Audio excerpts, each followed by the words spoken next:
Now, without further ado, it is my pleasure to welcome today's first speaker, Phoebe Hicks, Community Manager with Ipsos Online Communities. Phoebe, you have the floor. Thanks so much, and thank you all for joining us today. Very excited to dive into this topic. So let's kick it off by introducing Gen Alpha, talking about who they really are. Gen Alpha includes kids born in or after 2010. Specifically for the study, we are focusing on those who are 10 to 14. Gen Alpha is pretty diverse in that they represent a range of ethnicities, backgrounds, and cultures, and we're even starting to see them challenge traditional norms like gender expectations. They're also growing at a very rapid rate, expected to reach 2 billion globally by 2025. So from a young age, we're already starting to see them have quite a bit of influence on the world. Especially the tween beauty market is truly booming. Gen Alpha is actually driving nearly half of skincare sales growth. They are spending more and more on skincare than that of the average consumer, and increasingly more parents are also purchasing skincare products for their tweens. So they're showing a pretty high level of interest in beauty from a young age. To give you an overview of our methodology, we really wanted to do a comprehensive qualitative deep dive to get a better understanding of this group.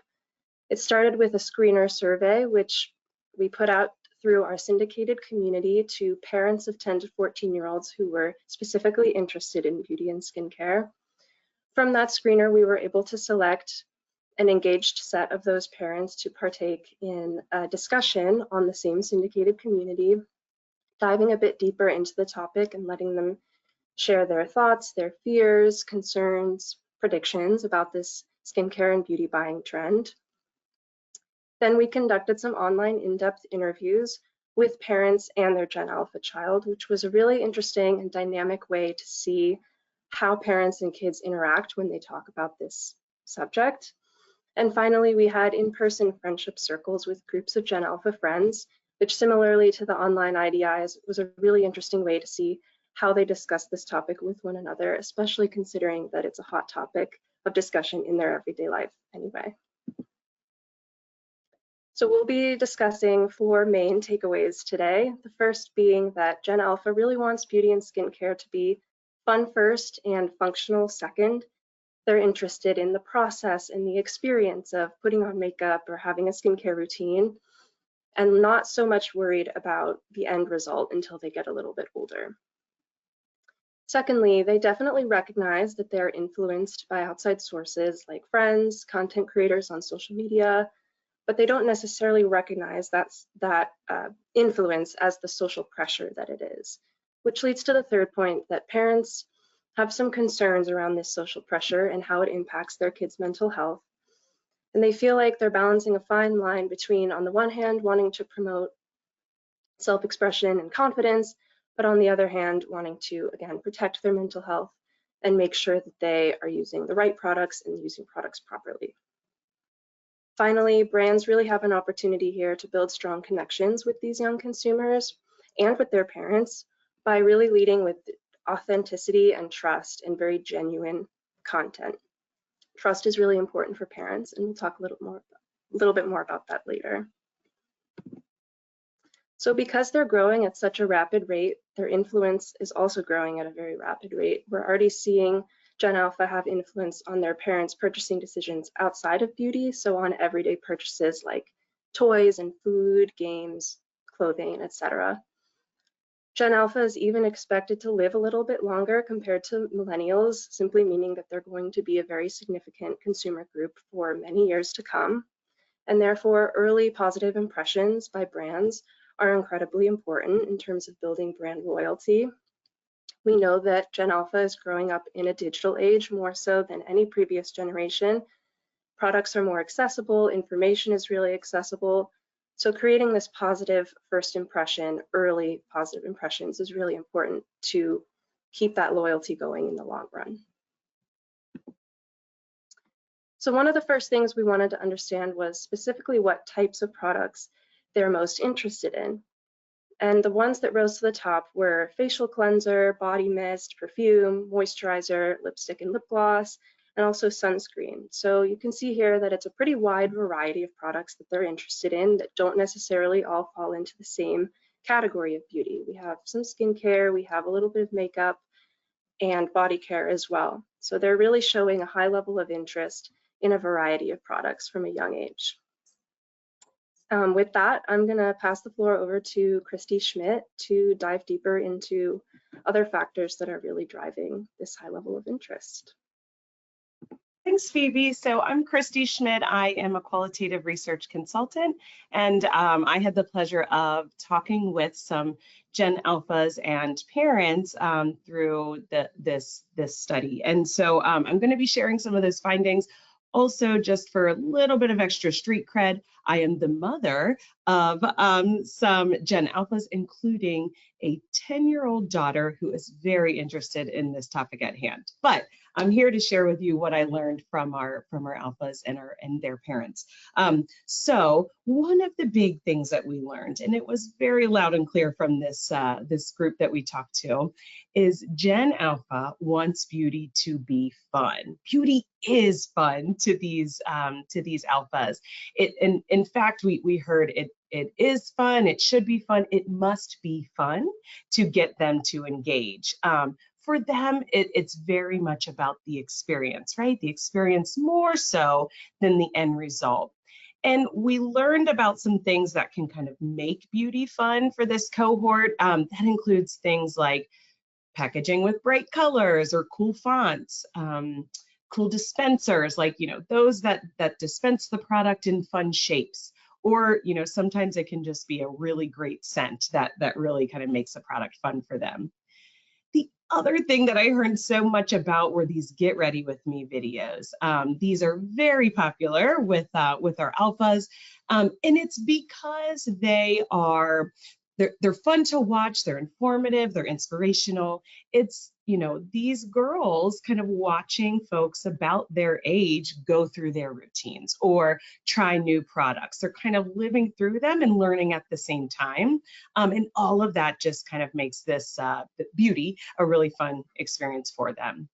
And there's a few quotes that kind of bring this to life that I did want to share. One of our 9-year-olds says, I just like putting makeup on. Honestly, I look in the mirror and I think I'm so pretty without makeup, but I just like putting it on. I find it fun. Sometimes I put on a ton of makeup on my face and my face is like, boom, and then I just take it off, right? So clearly it's more about the process and the play, the experience for that 9-year-old. And then we have one of our parents talking about, her daughter just being obsessed with makeup tutorials online. So she says, she loves trying all the new trends and recreating different looks. I think it's a way for her to be creative and feel more grown up. Skincare is kind of a group effort with her and her friends too. They chat about what products work for them at sleepovers and do FaceTimes all the time. So that's just to kind of bring to life that we see across the board. They want it to be fun. And if we go to the next slide, we also see that there comes a time when they also want it to be functional, right? So if we start with some of our younger pre-acne alphas, they really seem to be driven by the fun factor or the experience itself, right? They are delighted if their skin just feels soft or it looks brighter. And if the products don't break them out, that's a win for kind of our pre-acne alphas. Once they age a little bit and, when they are kind of experiencing some of the acne or pimples and such, then we start to see some desire for not only kind of the experience and that experiential fun factor of the products, but they're also now starting to look for an end benefit. So we're seeing that, now they might be looking for products specifically that either treat or prevent or reduce, pimples and acne, in addition to some of the fun. So if we kind of take that aside and just think about overall some of the desired benefits in the skincare and even makeup space, when we talk to them about what are you looking for in your skincare products, some of the things our alphas mention, they include, what what could be seemingly kind of basic benefits, right? But they want moisturization, and that means their skin feels soft. They want brightening, so their skin glows, or it looks bright, it looks shiny. Sometimes simply the absence of a negative can be enough, meaning, they'll tell me, well, as long as it doesn't dry out my skin, or, it doesn't cause irritation, it doesn't make me break out, and it's fun to use, as we mentioned, that could also be kind of the benefit they're looking for. And then, of course, as I mentioned, some of those addressing the acne, the pimples, and, those kind of issues. When it comes to makeup, oh, let's go back just one more, Phoebe. Thank you so much. When it comes to makeup, we hear a desire for more kind of natural enhancements for some of their everyday looks. The examples that I heard a couple times were things like, a clear brow gel, or, a clear lash gel versus kind of a tinted mascara, if you will. Or they talked about, maybe they'll use facial brighteners or mists instead of a foundation, a tinted or colored foundation. We did hear some mentions of kind of the bolder or heavier makeup use, but that tends to be worn more occasionally, or more for, kind of fun or dress up, if you will. Someone mentioned, kind of creating a look to go see the Barbie movie with her friend, right? Or if they have a special event, they might kind of, do a little bit more makeup. And I recall one of our alphas, a younger alpha, telling me about a smoky eye that she tried in her bathroom, and it was darker, bolder colors. She was by herself, and when she was done, she washed it off. It was just for her to see. So just to kind of bring that to life. And then we also have a parent's quote here, just kind of bringing this to life as well, just talking about, the relative simplicity of her daughter's needs, a gentle wash, or trying to prevent that dryness, or, to hide the occasional blemishes, or eyeshadow for special events. So she kind of brings a lot of what we just talked about to life there. So if we go to the next slide, let's talk through kind of the brands that they gravitate to. So not surprisingly, alphas, our Gen Alphas are gravitating towards brands that they feel are for them. But that can mean a few different things, right? So in our parent screener, nearly 40% of our parents say that their 10 to 14-year-olds are interested in trendy brands, which often includes, those brands with the fun names or the fun dispensers and colors. Moms gave a couple of examples, such as Drunk Elephant and The Ordinary. Alphas, our Gen Alphas gave a few more examples, things like Bubble or Glow Recipe or Tower 28, just to name a few. And one of the parents' quotes here says that her daughters and her friends are obsessed with these cute, colorful brands like Elf and Bubble, and they see all of them on TikTok and YouTube, and she's okay with it as long as the ingredients are gentle enough for their young skin. And then we see one of our 12-year-olds here, there's a quote, she's talking about people liking Bubble because, as she says, it's very kiddish and their packaging is adorable. It's bright and colorful and very cool. So you push it out and it comes out like a flower, right? So there's one of those examples of the cool dispenser. So on one hand, we have these, kind of trendy, colorful, bright, those sorts of products that feel like they're for me. Yet on the other hand, we're also hearing about brands like Neutrogena, CeraVe, and Cetaphil as being brands that are made for them. And when both parents and our Gen Alphas talk about these brands, they're talking about, they're effective, they're inexpensive, they're mom approved, right? And some of our moms are saying they may even buy brands like this, the Neutrogena, CeraVes, Cetaphils of the world. They may buy those cleansers and moisturizers kind of when their daughters are first sort of getting into, skincare routines and such.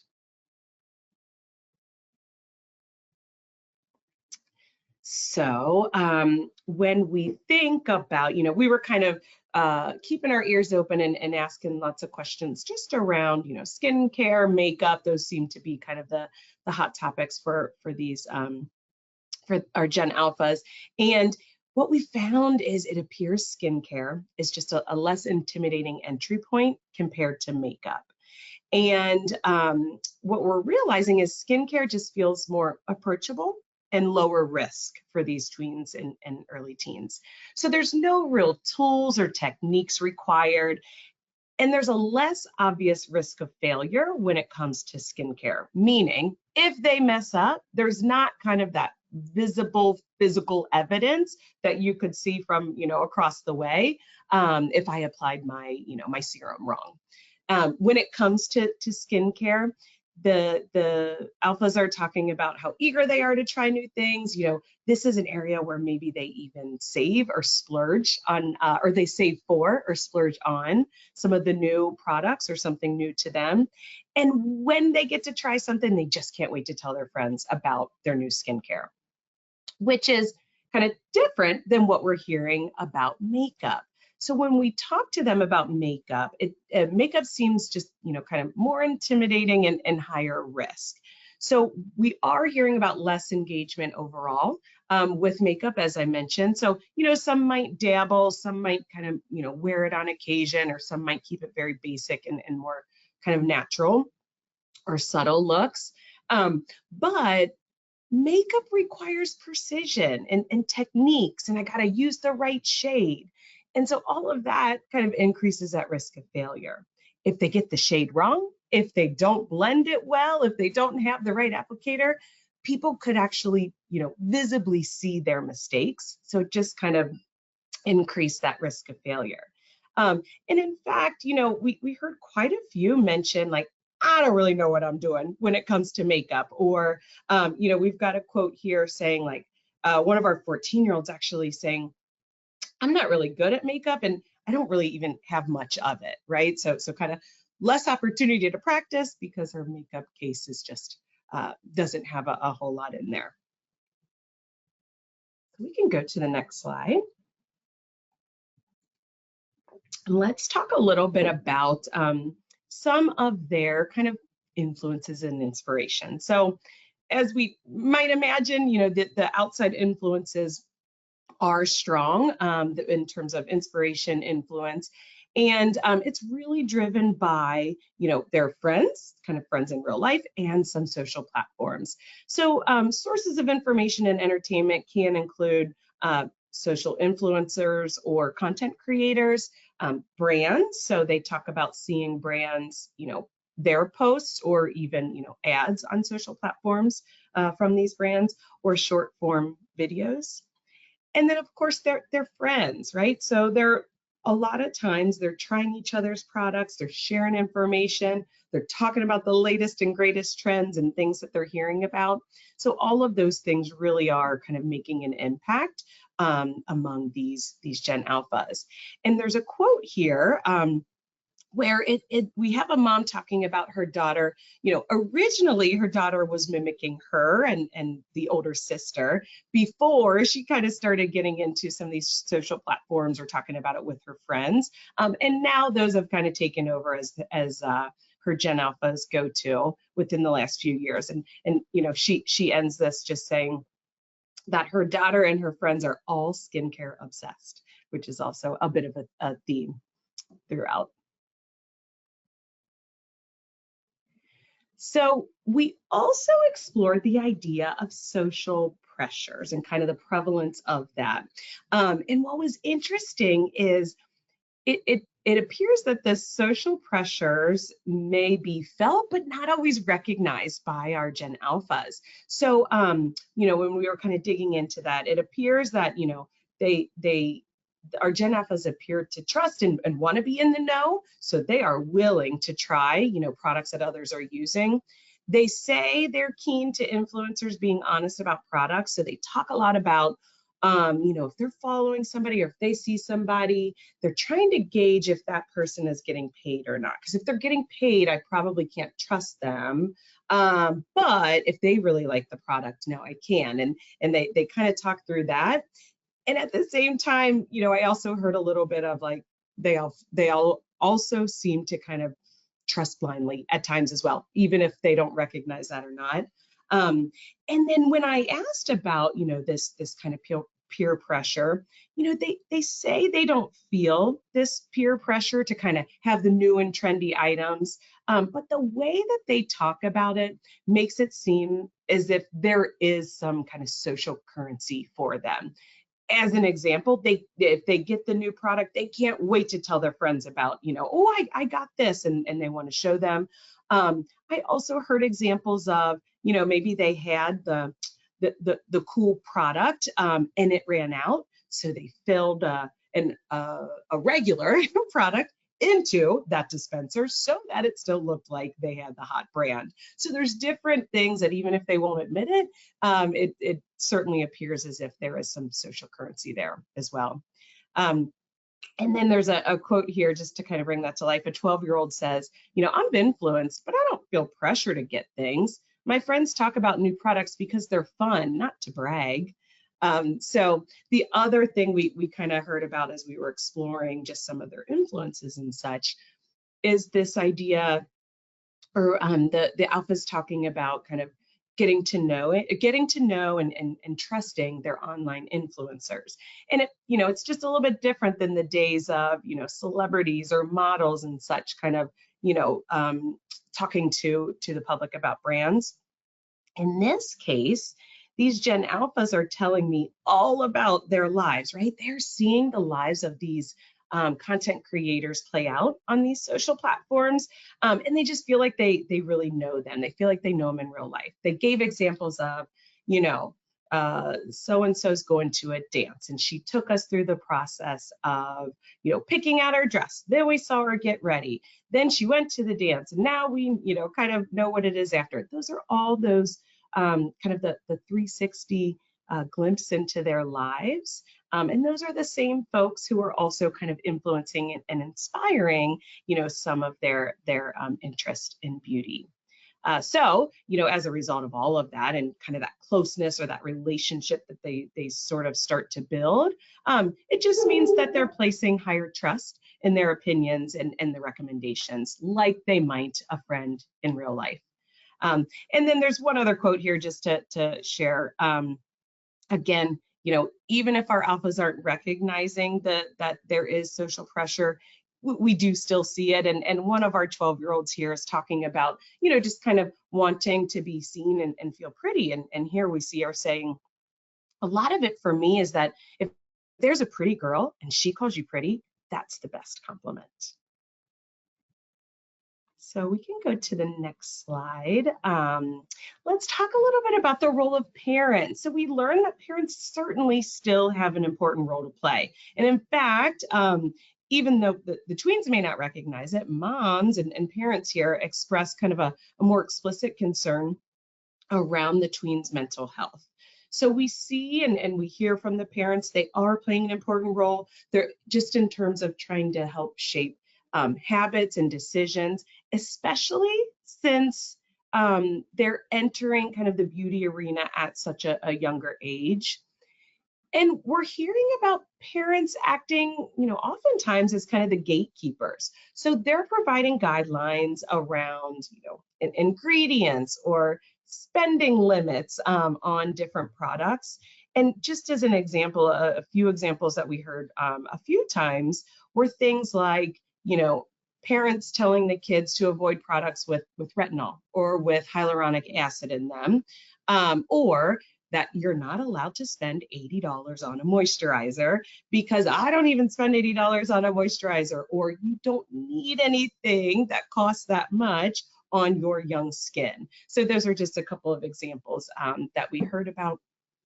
We're also hearing that our parents or these parents are often shopping for beauty with the Gen Alphas. And that in addition to kind of letting them every once in a while buy, something that feels maybe more of a splurge, they are often encouraging more accessible mass brands like the CeraVe, the Neutrogena Cetaphil, for example. So one parent mentions, while these brands can be tempting, I prioritize gentle, age-appropriate ingredients over trends. Ultimately, the most popular brands can change quickly, so finding a balance between trendy and safe is key. Another parent here is saying, I would prefer my daughter find less pricey brands. For example, Drunk Elephant is kind of outrageous for a preteen, whereas staples like Cetaphil and CeraVe are much more reasonable. The other thing to keep in mind here is that, this is uncharted territory for parents who just grew up in different times, right? In terms of the product that were available, the access, the engagement, the interest, the influences. So in many ways, we see parents who are figuring it out right alongside their Gen Alphas, right? They're trying to guide them and keep them safe. They're also trying to support their individuality and, kind of their child's desire to express themselves. And we see a few ways of kind of how they're sort of navigating this. So I mentioned a moment ago, some parents prefer to shop with their children.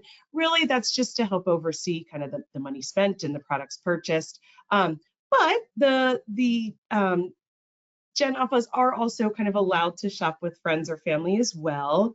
And some of our parents are even saying, I use this as an opportunity to teach my child. So there's a quote in the middle here from one of our parents saying, I also set parameters with skincare because she has young, beautiful skin, and I don't want her to ruin it using harsh products that she doesn't need or by using too many products. If she's interested in a product, I always do the research with her, so she knows what the product does or contains and why it is or isn't necessary for a person her age's skin. And what these parents also may not realize is that their children are listening. So when I was talking to the Alphas, the Gen Alphas, independent of the moms, so the moms were not in the room at that time, they were playing back, some of these similar guidelines or, kind of regurgitating. My mom said to look for this, not for this, to try to avoid this. So it does seem like, they certainly are paying attention, whether they'll let their mom know that or not. And then there's another quote to the right here where it's just another mom talking about her approach where she's trying to maintain control, but also kind of letting her daughter splurge. So she says, most of the time I make the purchases or give the money for the products, so I have some control to make sure the products are appropriate and safe for her. But occasionally she uses her allowance or savings to buy products when she wants to buy something specific that's not on our usual list of essentials. So the other, the other interesting thing, and we know that these Alphas are digital natives, so maybe it's not surprising to see they are true omnichannel shoppers. And the way this comes to life for them, so they like to shop in store. They want to see and feel the products. Sometimes they might even ask an associate for their advice or recommendation if they're in a specialty a beauty retailer store.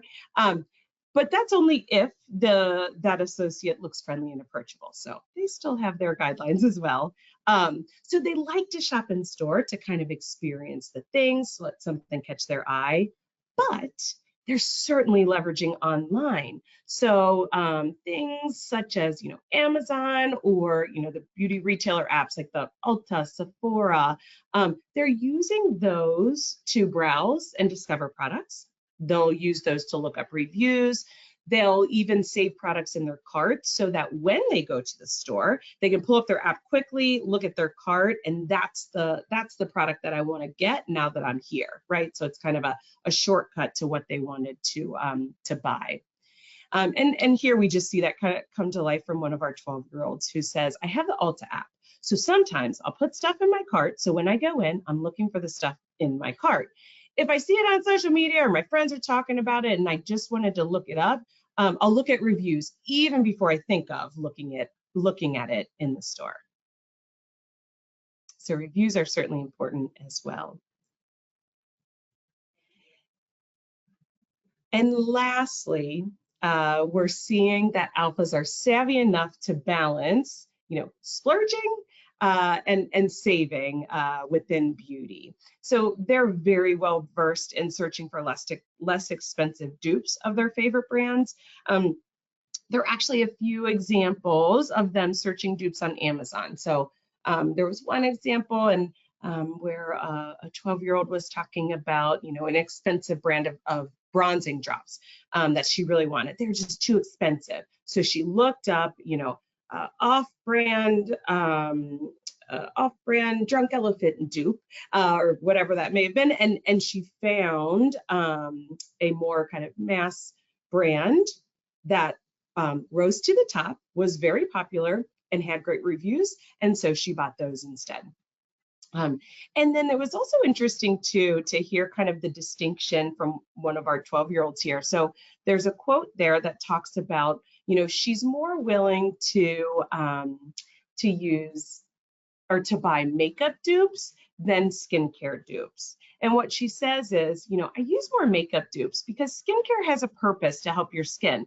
Makeup doesn't matter your skin type, and there's more products that do the same stuff. Like all lip glosses are the same thing, right? So she, in her estimation, and her friends agreed that the makeup dupe just felt kind of more equivalent than the expensive brand, or to the expensive brand, kind of in the makeup realm, and maybe not so much in skincare, where maybe I have oily skin or dry skin, or I'm worried about those pimples, etc.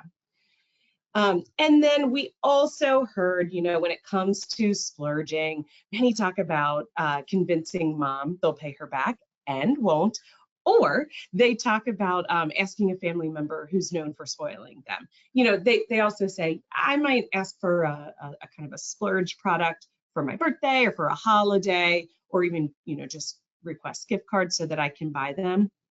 And so I will wrap up kind of this portion of the Gen Alpha learnings with a quote from a savvy 13-year-old who has kind of learned to work the system. So you can see it on the right-hand side, the bottom there. She says, I have a lot of money that I'm supposed to pay back to my mom that I haven't done yet, but I don't do it because eventually she forgets, and then I keep the money. So they're savvy. They're savvy for sure. And with that, Phoebe, I'm going to go ahead and turn it back over to you.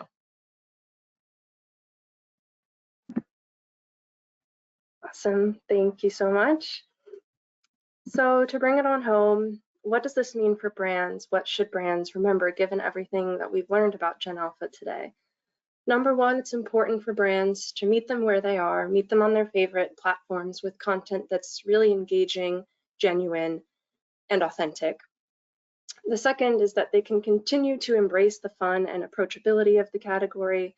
Christy talked about how they have interest in fun colors and shapes and dispensers and things like that. So continuing to lean into that to make sure that they feel like the brands are marketing to them is going to be really important. And finally, brands need to be a supportive and even educational resource for both parents and Gen Alphas as they navigate this world of beauty together. So on the one hand, like we talked about, embracing the fun to appeal to the alphas, but also doing things to appeal to the parents as well, including transparency of ingredients, honesty, and again, for both just content that is genuine and helping to build a strong level of trust. So with that, I am excited to pass the floor over to our special guests today. We have Colleen and Monica here from Estee Lauder to offer some commentary, thoughts on our findings. So I'll start with posing kind of a twofold question for you guys to consider in your response. And that question is, after reviewing this research on Gen Alpha's attitudes, influences, and behaviors when it comes to beauty and skincare, what are your initial thoughts on how these insights might shape the future of the beauty industry? And then secondly, what surprised you most about Gen Alpha's attitudes and behaviors around beauty compared to older generations? So I'll pass it over to you both. You want me to take that, Phoebe? Yeah, go for it. Well, first of all, thank you both so much. Thank you, Christy. Thank you, Phoebe, for such great work. We learned so much today, all of us on this call, and Monica and myself included on this journey with you. And truthfully, we still have so much to learn about this consumer group. They're still evolving. Gen Alpha is still taking shape as a generation. The youngest haven't even been born yet. This is the last year, 2024, of Gen Alpha. So that's why this work is so incredibly helpful for us, because it helps us, it provides us with signals so that we keep a close pulse on how this generation is being shaped as we look towards the future. So thank you both very, very much. So to answer your first question is, how do I think these insights are going to shape the future of beauty? Well, my big takeaway when I listen to your findings today is that Gen Alpha, really, they're researchers. They've been researching online since they were very young. And because they've always had this instant access to this wealth of information, they're confident in the knowledge that they've gained. And that, as a result, makes them much more empowered consumers than I think other generations were at this same age or the same life stage. And the implication of that for us is that the bar is higher than it's ever been for brands and that it's ever been for, for marketers. And it means, importantly, for us as consumer insights people, that insights are so important, even more than they've ever been before. And consumer centricity is really critical for the future of beauty, but even more so for the future of industries more broadly. So that was my big takeaway. They are researchers, and the bar is now raised for us as brands and marketers. But then you also asked the question around what surprised me the most about this generation compared to others, and I think just how grown up this generation Alpha is in terms of their attitudes. And we heard Christy talk about this quite a bit. The respondents in your research understood a lot about the importance of SPF. Some of them spoke about the ingredients to watch out for. We know a lot of this is through the learning they're doing with their moms, their parents. Some of them also knew what different ingredients did. So they are very grown up in that respect, and they're using this information to make informed decisions for themselves. But they really are doing this in close partnership with their moms, their parents, and a lot of support and guidance from their moms. Monica? Hi, everyone. I just wanted to say as well, thanks for having us. This has been a really excellent journey to learn more about Gen Alpha. But in addition to what you said, Colleen, I would say this generation is unique in several different ways, especially their early and very enthused engagement in beauty. Christy, you talked about this idea of trust and authenticity. I think that's a growing wave among younger consumers, and especially their desire to learn. You talked about different ways that they're, asking questions about ingredients and formulating opinions on brands. So I think this means, the surprise is just how engaged they are, as Colleen mentioned. But when I think about what this means for the future, I think that they will expect to have a voice, this idea of giving them a seat at the table and allowing them to shape the future of beauty. I think they'll expect to have that. I think because they'll have so much knowledge and their engagement and their opinions formulated at such an early age that they'll expect to, be opinion leaders in the shaping of the future of beauty.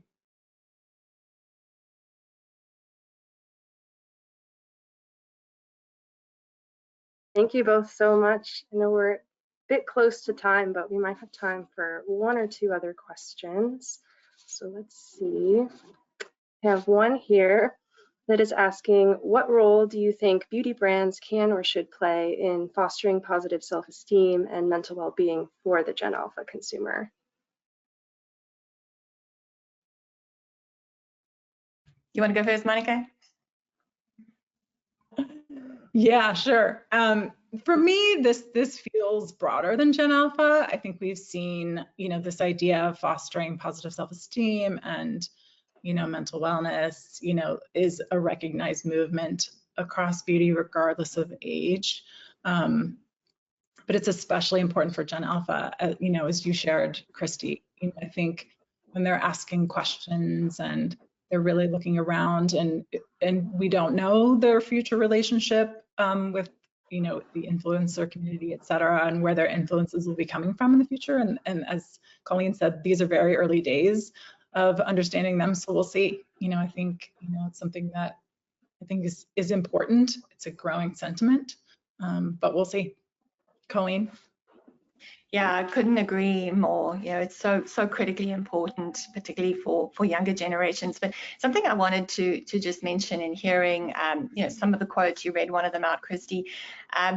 it signaled to me that there's still this desire for perfection from some consumers. And we really have come a very, very long way as a beauty industry in shaping a much more inclusive definition of what beauty is. And we actually see this across the industry with much more diverse creative executions, and also in diverse product offerings. In fact, just our own MAC brand has one of the widest ranges of shades in foundation.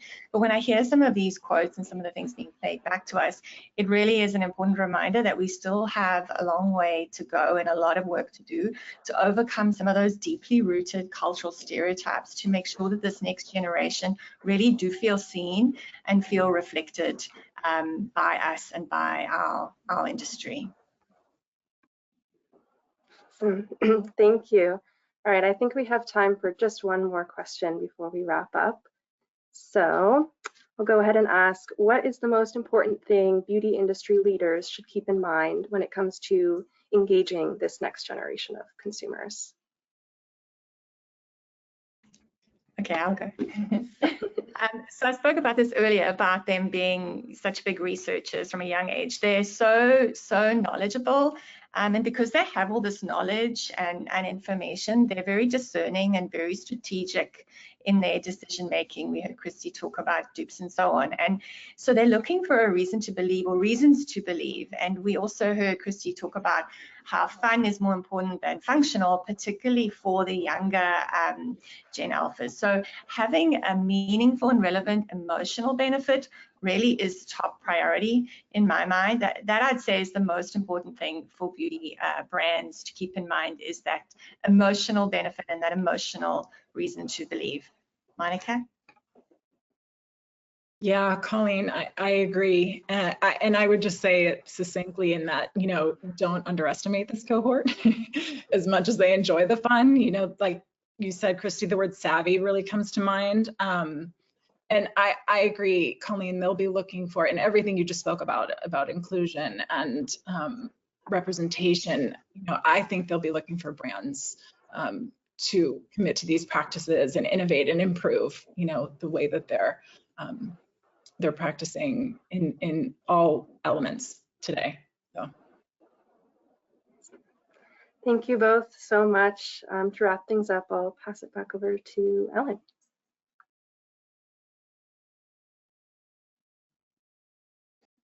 Wow. I just want to thank everyone for today's participation. Thank you, Phoebe. Thank you, Christy. And thank you especially to Colleen and Monica. Thank you also everyone for joining us today. I know that there are some more questions that we did not get to, but your question will be answered by email. Also be on the lookout for a direct link to today's recorded presentation, and that should be available within the next day or two. Of course, at any point, please do reach out to the experts here. Both Christy and Phoebe's email addresses are right on screen. So we always welcome the opportunity to speak with you directly.